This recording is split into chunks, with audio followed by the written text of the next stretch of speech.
Afternoon everyone, thanks for tuning into my video. So today we're going to be looking at the fitness test, the 40-yard dash. So we're going to be doing it on a budget because we don't have a tape measure at home that's long enough, and we also don't have cones, so I thought a cool substitute for cones could maybe be some shoes.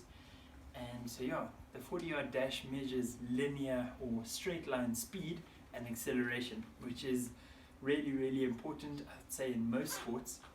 So I've become quite fascinated with American football, and part of the drafting process, they have a big workout where they get all the guys finishing university and college to come and show off their skills, and one of the highlights of that is the 40-yard dash. And so that inspired me to have a look at the video, so hopefully we're going to have a quick look at the test. So obviously we're going to use 40 yards, and we're going to use the cricket shoes as the start line, and then we're going to use the running shoes as the finish line.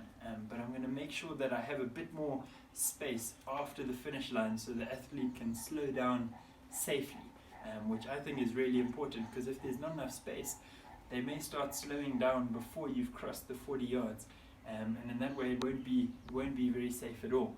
And so obviously it's going to be quite difficult to measure 40 yards, so I've calculated my stride is about a meter, and I know there's 36.6 meters in 40 yards, so I'm going to take 36 steps to measure the 40 yards, and so I'm going to go ahead and set that up now. Please have a look. So one thing which we are going to do is we're going to have about a meter's gap between the shoes as the start line, and then the athlete must start behind that line. So I'm just going to go over here. So we've got with us here the start line, and the athlete will start from behind the shoes, and then from there 40 yards.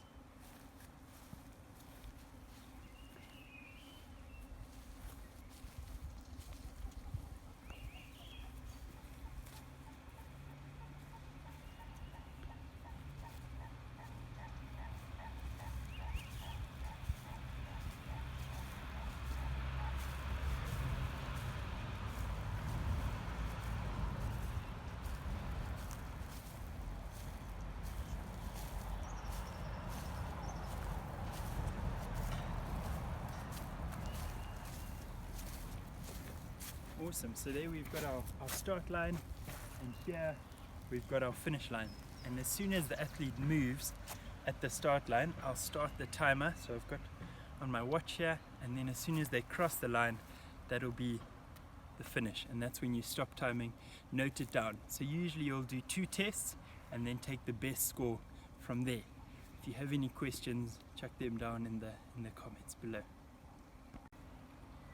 Awesome, so one of the most important things you do before any tests is you need to warm up, and for this event especially it's vital to warm up because you're going to be going at maximum speed, full velocity, so warming up is of paramount importance. So we're going to start off our warm up with sort of general movement, dynamic movement, and then we'll get into the specifics, and then we'll have 3 test runs or 3 test sprints, and then we'll go for the proper run in the next video. Cool.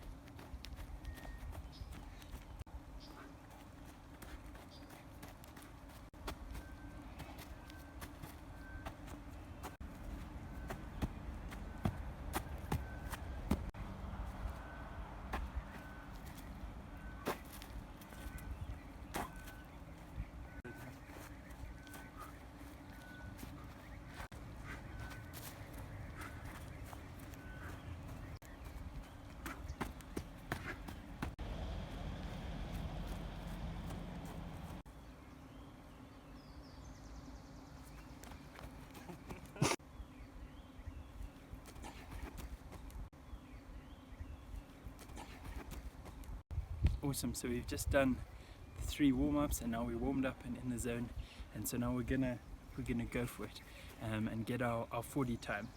So there's some rules, especially with the start, that you need to factor in. So the guys usually use a 3-point stance, which involves both feet and one hand. So the other hand will be in ready position to take off.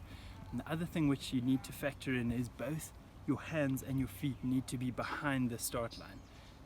That's another thing which they look for. And then the third thing as well is you need to be stationary in your start position for 3 seconds before you take off and go.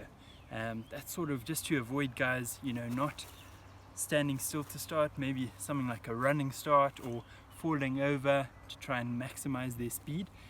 So you hold your start position for 3 seconds before you take off. And then as soon as your athlete moves from the start blocks, you start timing, and then as soon as they cross the finish line, you stop timing. And then that's how you get the 40 time. So let's have a go and let's see how fast we can go.